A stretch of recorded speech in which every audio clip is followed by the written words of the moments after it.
미래가 좀 더 굳이 밝다면 좀 어떤 쪽이 좀 더 좋아 보이시는지 다 사십시오. 지금 네이버 카카오의 주력 사업이 뭔지 좀 말씀해 주시면 좋겠습니다. 정말 가장 요즘에 눈독 들이고 있는 사업들이 콘텐츠입니다. 콘텐츠에서도 웹툰과 웹소설 콘텐츠를 이들 회사가 최대한 많이 주도하려고 노력을 하고 있어요.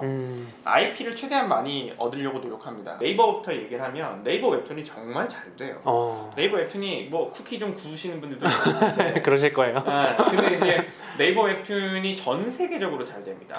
전 세계 100여 개국에서 네. 7,200만 명이 넘는 사람들이, 이게 이제 작년 말 기준이니까 올해는 더 성장했을 수 있죠. 그 네이버 웹툰을 이용하는 거예요. 그러면 네. 야 뭐야 기안84 뭐 만화를 미국 애들도 보는 거예요. 그러니까 이제 네이버 팝하고 잘 돼 있잖아요. 그러니까 신작이 나오면 빠르게 번역을 해서 각각의 나라 언어로 바꿔서 그 시장에 내놓는 거죠. 태국 작가의 제품을 한국에서도 볼 수 있고, 네. 한국 작가의 제품을 태국이나 미국에서 북미에서도 볼 수 있고, 이런 식으로 이용을 하고 있는 건데 전 세계 100여 개국에서 하고 북미에서도 이미 1,000만 명을 넘었어요. 그러니까 이제 이 전 세계 10대, 20대, 30대, 요즘 뭐 1020 세대들이 웹툰을 많이 소비하니까 네. 전국의 10대, 20대들이 네이버 웹툰을 보는 거예요. 그래서 요즘에 표현이 뭐냐면 웹툰계의 유튜브라는 표현을 전 세계에서 네이버 웹툰을 표현하는 용어가 되어버렸어요. 웹툰계의 유튜브다. 오히려 그 네이버 웹툰이 전 세계 1등인가요, 그렇게 보면? 지금은 이제 네. 그거에 대해서 또 하면 네. 카카오가 섭할 수도 있는데 아니야 라고 얘기를 할 수도 있는데 네.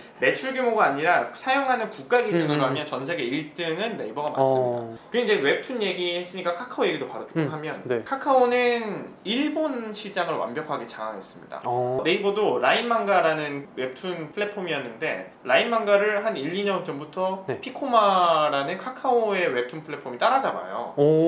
이제 그게 어디서 패착이 나오냐면 국내에서는 네이버가 이제 에피소드 위주로 하나씩 올리잖아요. 근데 일본 이용자들을 보니까 얘네는 단행본 시장이 많아서 단권 형태로 콘텐츠를 올렸다가 이 카카오가 아니 한국처럼 에피소드 방식으로 하나씩 올리면 되게 잘 팔릴 것 같은데 그래서 피코마가 웹툰을 한국식으로 해서 막 올리기 시작했더니 이 시장을 장악하기 시작해요. 오히려 한국식으로 바꿨더니 한국식으로 바꿨더니 근데 이제 여기서 알아셔야 될 게 일본 시장이 왜 중요하냐면 일본은 미국에 비해서 3-4배 시장이에요.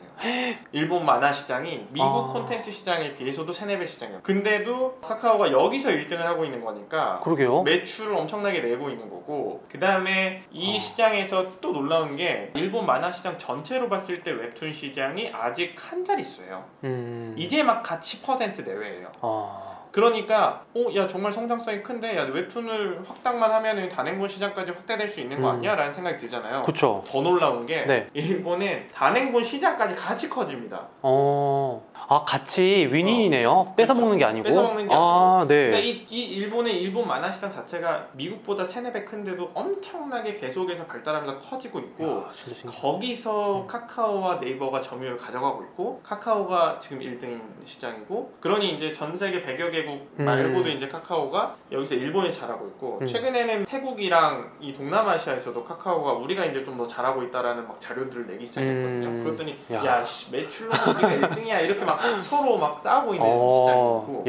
그리고 또 중요한 게 이제 웹소설을 또 봐야 되는데 일단 지금까지 웹툰 얘기했잖아요.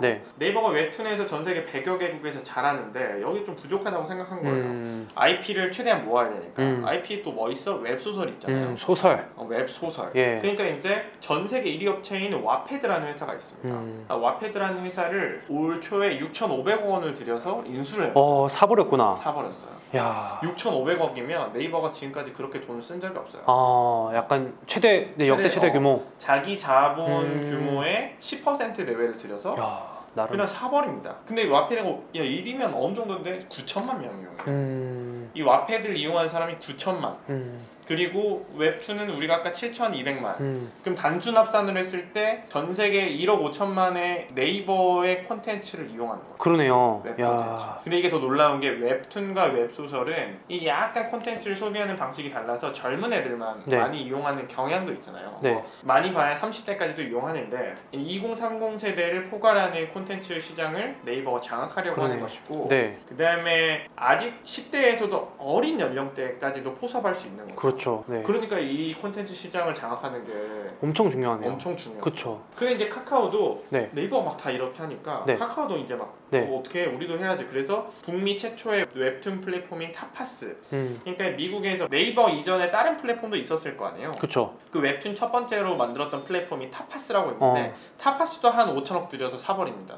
카카오가 이번에는. 이번에 카카오. 아, 네. 그 다음에 웹소설 회사인 레디시를 또 한 4, 5천억 들여서 또 인수해요. 이것도 카카오가. 네. 그러니까 전 세계에서 지금 네이버랑 카카오가 네. 전쟁을 벌이고 있는 거예요. 어떻게든 IP를 최대한 많이 확보하려고. 그러면 왜 IP를 이렇게 많이 확보하려고 해? 라는 질문이 들잖아요. 그렇죠. 이 IP가 스위트홈 보신 분들 있을 거예요. 넷플릭스에서 했던 스위트홈. 스위트홈. 네. 스위트홈의 원작이 네이버 웹툰이잖아요. 네. 그리고 경이로운 소문이나 이태원 클라스의 원작은 카카오 페이지의 카카오의 IP고. 그러니까 검증이, 그러니까 웹툰이나 웹소설에서 검증이 된 IP를 영상으로 만들 수 있는 거잖아요. 네, 그렇죠. 이 영상으로 만들어서 각 전 세계의 그 OTT 플랫폼에다가 보낼 수 있는 거예요. 띄워버리면 되니까. 그럼 거기서 엄청나게 돈을 벌 수 있죠. 그렇죠. 근데 보세요. 스위트홈을 너무 재밌게 봤어요. 넷플릭스 스위트홈을 너무 재밌게 보면 사람들이 어떤 생각이 드냐면 야 원작이 궁금하다. 그렇죠. 원작도 가서 봐야죠. 그 원작 봐야 되잖아요. 네, 봐야죠. 그러면 네이버 웹툰이 잘 되는 방법은 1차적으로 검증된 걸 영상으로 잘 만들어 놓기만 하면 사람들이 다시 웹툰으로 옵니다. 그러네요. 네. 근데 여기 이 단계 앞에 하나가 더 생긴 거예요. 뭐냐? 웹소설.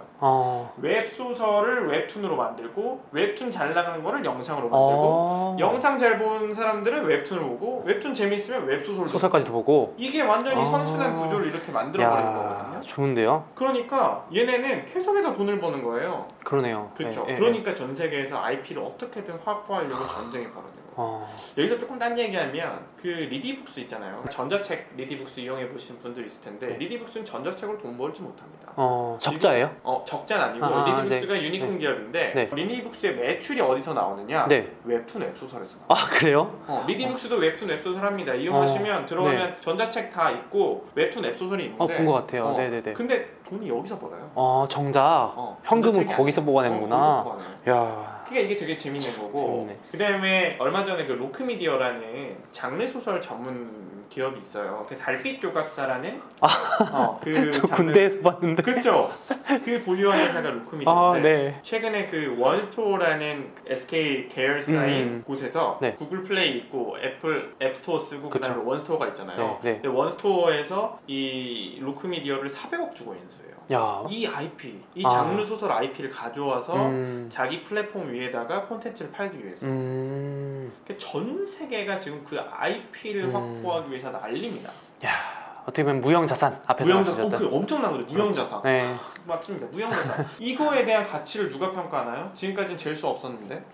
계속해서 만들어내는 거죠. 그렇죠. 자기네 플랫폼, OTT 플랫폼에도 띄우고 넷플릭스에 보내고 디즈니에 보내고 다 할 수 있는 건데 네. 그것들을 계속해서 만들고 이 구조를 계속해서 선순환을 만들어내니까 여기서 만들어지는 이 실제 자본의 가치가 엄청날 건데 그러네요. 그걸 콘텐츠 사업을 하고 있는 야, 네이버와 카카오가 전 세계 소설, 웹툰을 다 빨아먹고 있다고 봐도 되는 거죠? 야, 어떻게 보면 대단한 일이네요, 정말. 대단한 일이죠. 네. 그러니까 플랫폼 기업들이 돈을 버는 방법에 대해서 잠깐 설명드릴게요. 크게 세 가지라고 보시면 돼요. 첫 번째는 광고입니다.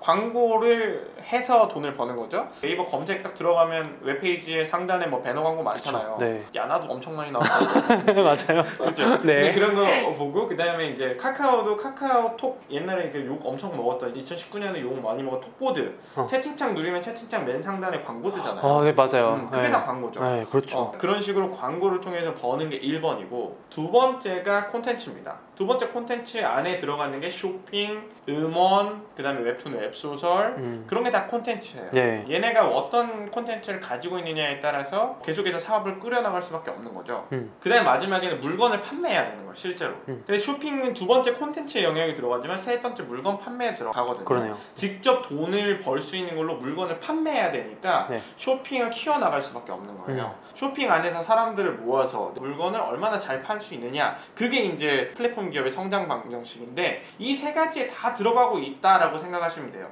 플랫폼 기업들이 하나를 못하면 그걸 키웁니다. 근데 카카오 같은 경우에 최근에 카카오톡 보시면 하단 탭에 네 번째 탭으로 지금 쇼핑백 모양을 넣었잖아요. 그럼 카카오가 본격적으로 쇼핑을 하겠다고 선언을 한 건데 왜냐? 지금까지 카카오는 광고는 잘했고 그쵸? 콘텐츠도 뭐 멜론 인수하고 웹툰 앱소설도 뭐 그 전에는 카카오 페이지로 잘했기 때문에 그렇게 잘하고 있었지만 하나는 못했죠. 그게 뭐예요? 쇼핑이었기 때문에 이 쇼핑은 무조건 키울 수밖에 없는 거예요. 그럼 쇼핑을 카카오가 키우는 방법은 너무 간단하죠. 전 국민이 이용하는 카카오톡에다가 쇼핑을 넣기만 하면 그쵸. 되니까 네. 그것도 이제 카카오톡에다가 딱 보이게 만든다는 거는 정말 앞으로 열심히 쇼핑 사업 하겠다는 얘기죠. 그러니까 이 세 가지에 들어갔냐 마느냐로 여러분이 분리해 보시면 돼요. 플랫폼 기업인데도 아직 성장하지 못한 곳이 있다라고 생각하시면 이들 기업이 그럼 세 가지 중에 아직 못한 게 있나? 그럼 거기를 지금 키우려고 하고 있나? 그러면 돈을 벌 수 있지 않을까? 그러면 앞으로 주가도 더 오를 수 있는 가능성이 있지 않나? 이렇게 그냥 판단하시면 그러네요. 돼요. 잠재력이 있다. 잠재력이 이렇게 볼 있다. 수 있네요. 그렇게 네. 보시면 됩니다.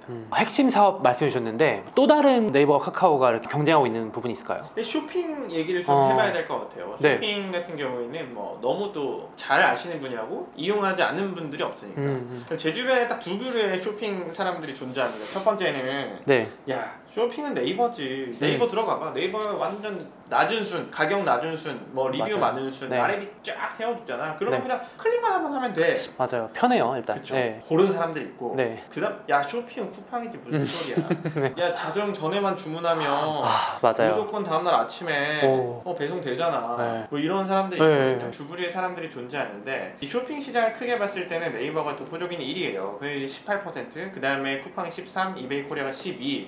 근데 이제 카카오는 한 자릿수를 차지하고 있어서 조금 밀려 있었는데 카카오는 쇼핑을 잘하기 위해서 이제 카카오톡 하단에다가 쇼핑 탭을 넣었고 근데 이제 쇼핑 얘기를 할 수밖에 없는 게 여기가 지금 각축전이 벌어지고 있습니다. 온라인 이커머스 사람들의 쇼핑 데이터를 기반으로 해서 얻은 이 데이터가 가장 양질의 데이터입니다.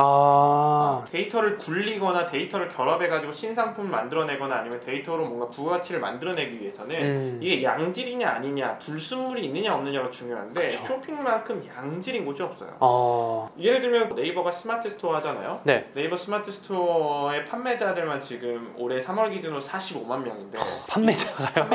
네. 판매자만 45만 명이에요. 이 많다. 45만 명이 네이버는 약간 양질의 데이터를 제공을 하거든요. 판매자에게. 네. 그러니까 내 물건을 하나 판다고 하면 20대가 사는지 30대가 사는지 그 다음에 어떤 시간대에 사는지 이런 데이터들이 계속해서 쌓이는 거죠. 그럼 이것 가지고 신사업을 계속해서 만들어낼 수도 있어요. 그러네. 예. 그렇죠. 예. 원래 전통의 물류 기업인 뭐 롯데와 신세계부터 네이버와 카카오까지 모두가 이제 쇼핑에 뛰어든 이유가 이 양질의 데이터를 얻기 위해서고 이 무형자산이야말로 지금 당장 안 나오더라도 실적이나 영업이익을 높일 수 있는 핵심 요소이기 때문에 그래서 이들이 쇼핑에 뛰어든다고 보시면 되는데 네. 네이버는 지금까지는 로켓 배송 같은 거는 안 됐어요. 그냥 쿠팡이랑 비교될 때 항상 보통 이제 네이버가 배송이 느리진 않지만 뭐 빠른 것도 아니고 그냥 그치. 평범한 수준이었는데 네. 그러면 네이버가 뭘 하려고 했냐 그러면 CJ 대한통운이랑 지난해 말에 지분 교환을 하면서 CJ 대한통운의 지분을 많이 가지고 오게 돼요. 그러면서 이제 CJ 대한통운이 뭐 본지한 물류센터라든지 물류 역량이 있으니까 네이버가 이 CJ의 물류 역량으로 쇼핑 사업을 확장을 하려고 하는 것이고 네. 어제 오늘에서 이제 뉴스가 또 나왔는데 이제 CJ랑 같이 협업해서 이길 배송한대요. 자정 전에 주문하면 다음날 배송하는 서비스를 이제 네이버도 하게 됩니다. 그러면 이제 쿠팡이 원래 잘했던 영역인데 네이버가 파고들면 그쵸. 어떤 또 모멘텀이 만들어지거나 그쵸. 반전이 있을지는 좀 우리가 봐야 되는 부분이고요. 그러네요. 네. 그쵸. 네. 쇼핑이 왜 중요하냐면 쇼핑 데이터가 금융으로도 바로 연결되는 얘기이기 때문입니다. 금융으로 바로 연결돼요. 네이버의 금융자회사는 네이버 파이낸셜인데 네이버 파이낸셜의 핵심이 이 스마트 스토어 사업자 도와주는 거거든요.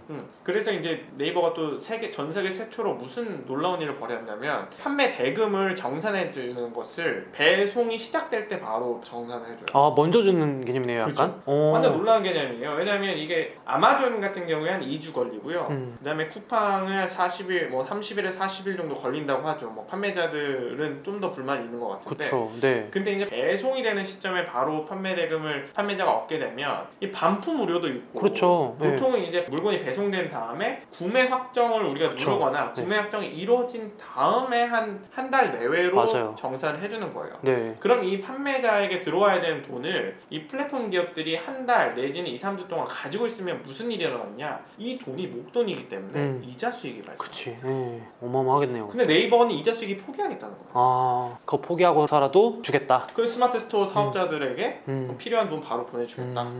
그런 용도로 지금 계속 사업들을 이끌어 나가고 있는 거예요. 그러니까 여기도 무형자산 얘기가 또 나옵니다. 왜냐하면 당장의 수익을 우리가 포기하더라도 그치. 사람들을 많이 모으면 판매자들이 이것 때문에 지금 45만이지만 전국에 있는 판매자들, 그 나중에는 해외까지 그쵸. 판매자들이 네이버 스마트 스토어를 이용해서 판매를 하게 되면 여기서 무형의 그 데이터 가치가 엄청나게 쌓일 테니 그것들을 노려서 당장의 이자 수익 이런 거는 포기할 수 있어라는 게 네이버의 판단.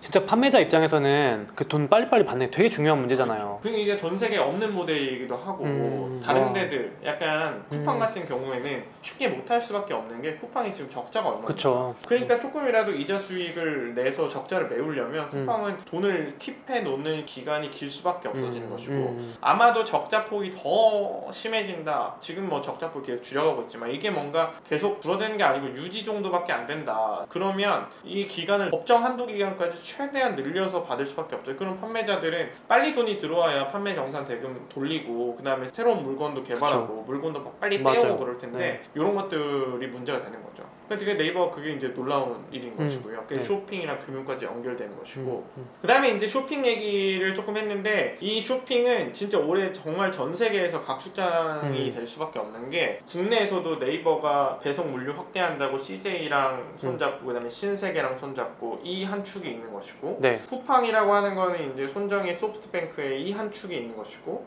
그 다음에 이제 위에가 이제 SKT예요. SKT는 지금 아마존이랑 손을 잡았죠. 그래서 아마존이 올해 하반기에 들어옵니다.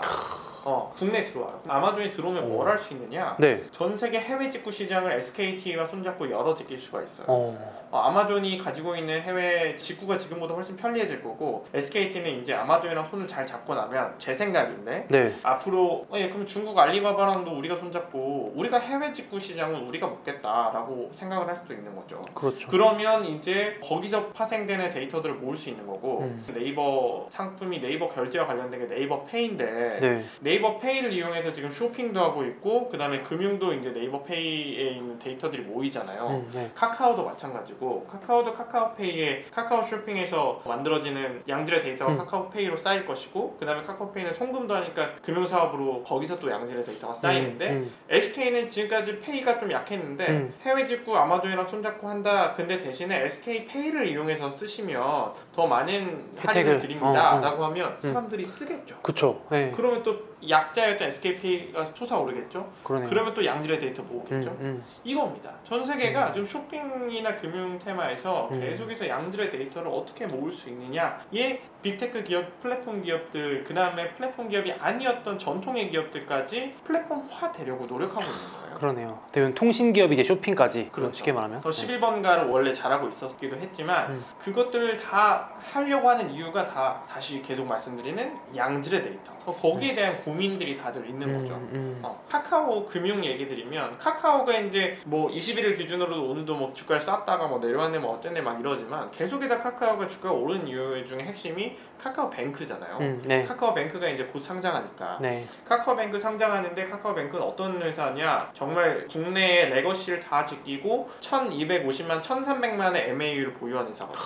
카카오뱅크 다음이 KB국민은행이에요. 야. KB국민이 8,900만이라는 뭐 숫자도 나오고 아니면 1,000만 정도인데 1,000만 정도 MAU 매달 이용한 사람이 1,000만 명 정도가 KB국민은행 관련된 앱인데 지금 카카오뱅크는 그것보다도 1,300만에서 독보적인 위치를 차지하고 있으니까 또 여기서 이용하는 데이터들이 엄청나게 많은 그러게요. 것이고요. 네, 1등으로 올라서 버렸네. 그렇죠. 네. 1등으로 올라선 지는 진짜 1, 2년 사이에 꽤 됐고 그 다음에 이제 기존의 레거시가 해줄 수 없는 것들을 하고 있었다는 거죠. 카카오뱅크 들어가면 어떤 느낌 드세요? 편리하다, 예쁘다, 싸다 이 느낌 확 들잖아요. 네. 거기에 핵심 핵심 테마가 금융은 어렵거나 기존에 딱딱한 것이라고 음. 느껴졌는데 카카오뱅크에는 뭐가 얹어졌죠? 카카오 프렌즈 캐릭터가 얹어졌어요. 맞아요. 그때 지금 제가 재밌는 얘기가 있는데 카카오가 이렇게까지 MAU를 확보한 이유가 뭐야? 하고 금융사 모 은행 행장께서 밑에 한 네, 거예요. 네. 빨리 하라! 네. 난리를 치웠더니 결과가 뭐였냐? 카카오 프렌즈 캐릭터라는데요. 다들 라이언 갖고 싶다는데요. 그때 맞아. 캐릭터 체크카드가 뭐 몇 달 안 돼서 몇백만 장, 5, 600만 장, 700만 장이 나갔어요. 근데 다들 그때 캐릭터 체크카드 가지고 싶어서 발급받았다는 분들 엄청 많았어요. 맞아요. 주변에 있었어요. 그쵸. 네. 근데 카카오뱅크가 그러면서 1250만까지 오면서 그 다음에 뭐 무료로 송금이나 아니면 인출할 때도 무료 기반이었고 그래서 그거를 적자폭을 가지고 있다가 작년 기준으로 흑자로 돌아섰거든요. 네. 왜냐면 전국에 이제 매장이 하나도 없는데 네. 거기서 수수료를 안 받고 인출할 수 있는 서비스를 해왔으니 음. 그러다가 이제 뭐 여러 가지 금융 상품들을 만들어서 돈을 벌기 시작했고 카카오뱅크가 이제 올해 상장하면서 중금리 대출이나 새로운 그 서비스 주택담보대출 같은 것들도 뛰어들겠다고 하니 지금 기대가 큰 거죠.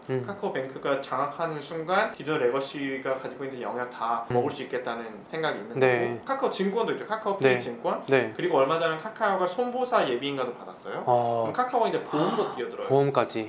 그러니까 네이버보다 잘하는 건 사실은 카카오는 금융이에요. 금융이 좀 세네요. 그렇죠. 네, 금융이 네. 세죠.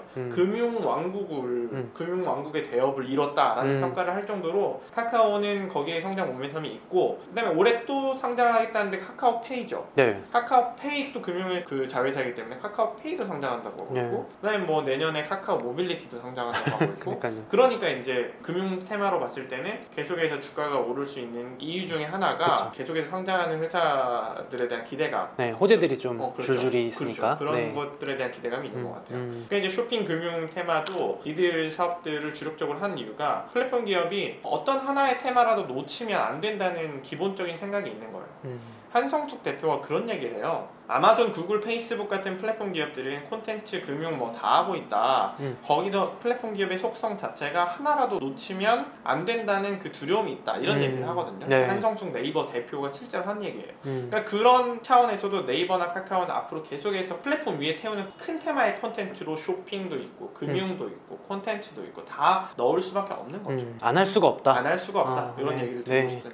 그래도 우려가 되는 게 아무래도 이제 인구 5천만의 내수 기반으로 어떻게 보면 성장한 기업이니까 그래도 성장하는데 좀 한계가 있지 않을까. 그 이제 카카오 네이버 얘기할 때 한참 내수용 아니냐, 야 카카오톡 야 우리나라만 쓰지 어디 쓰냐 뭐 그런 얘기도 하고 네이버 검색 점점 죽고 있잖아 구글한테 잡아먹히고 있다 이런 얘기도 하고 근데 아까 제가 말씀드렸던 것처럼 해외에서 일단 콘텐츠 사업들을 잘하고 있다라는 얘기를 드리고 싶고 아직 전통적인 레거시 방식으로 보면 콘텐츠가 뭐가 돈이 돼 라는 얘기를 하는데 제가 앞에 설명드린 것처럼 IP 기반으로 해서 펼쳐질 수 있는 것들이 엄청나게 많고 그 사업의 핵심이 엔터랑도 연결되거든요. 근데 지금 전 세계 한류 시장이 거의 10조 시장이라고 하는데 엔터는 무형자산의 비중이 엄청나게 큰 시장인 거잖아요. 네이버나 카카오가 최근에 SM 지분을 인수한다는 얘기도 했었거든요. SM 지분을 이수만 대표 프로듀서의 지분을 인수한다는 얘기인데 이 아이돌 그룹 자체 한 명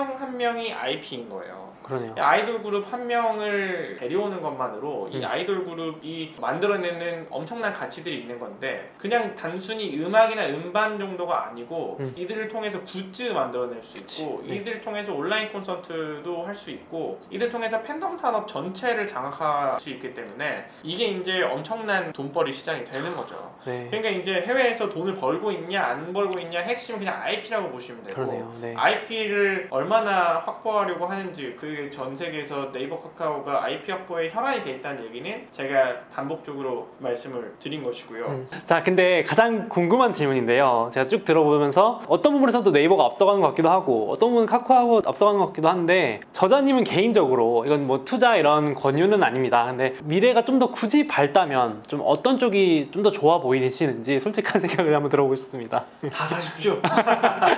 제가 이제 네이버 vs 카카오라는 책을 쓰게 된 가장 중요한 이유 중에 하나가 제가 이제 작년에 불장이었잖아요. 그때 다들 저한테 물어보는 거예요. 네이버 사면 되냐 카카오 사면 되냐. 근데 저는 작년 초부터 네이버와 카카오 한 주씩 사라고 얘기를 했었거든요. 왜냐하면 플랫폼 기업은 앞으로도 미래 성장 가능성이 큰 회사들이고, 그 다음에 미국 같은 경우에도 시가총액 1위부터 5위가 이미 페이스북, 구글, 뭐 그쵸. 그다음에 뭐 아마존, 네. 뭐 이런 시가총액 상위 기업들 1위, 5위 기업이 다 플랫폼 기업이고 데이터 기업이지 않냐? 그러면 한국도 그렇게 될 가능성이 크다. 물론 삼성전자나 SK 하이닉스라는 반도체 기업이 명확하게 자리하고 있어서 그 정도는 안 될 거지만 내가 봤을 때 3, 4위는 그냥 갈 것 같아 그랬거든요.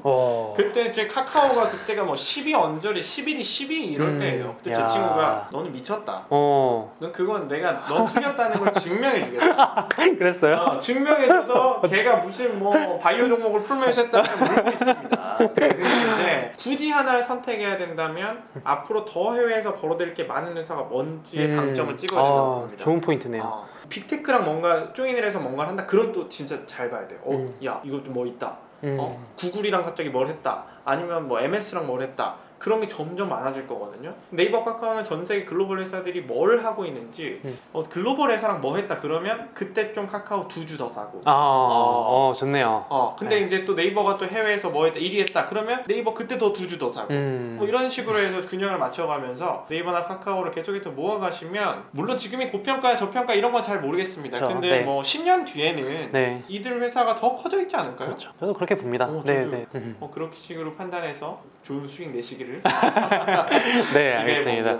네, 그래서 오늘은 이 네이버 vs 카카오 저자님을 모시고 말씀을 들어봤는데요. 사실 저는 미국 주식 위주로 좀 하다 보니까 정작 가까운데 이렇게 참 우리나라에서 대단한 어떻게 역으로 해외에 나가서 웹툰 시장 장악하고 웹 소설까지 먹고 IP를 끌어모으고 있는 이 기업들의 노력을 제가 가까이 있는데 놓친 게 아닌가 하는 생각도 좀 들었어요. 사실 주식도 많이 오르고 하니까. 오늘 제가 시장 관계상 다 못다한 얘기는, 책을 진짜 재밌게 읽었거든요. 쉽게 잘 쓰여 있습니다. 제가 쓱 읽었는데 잘 읽히더라고요. 그래서 한번 꼭 읽어보시면 네이버, 카카오뿐만 아니라 지금 판도가 어떻게 흘러가는지, 전 세계 이런 IP, 지적재산, 무형자산 이런 것들이 어떻게 흘러가고 있고 어떤 준비를 하고 있는지가 진짜 저는 좀 많이 보이고 느껴졌던 것 같습니다.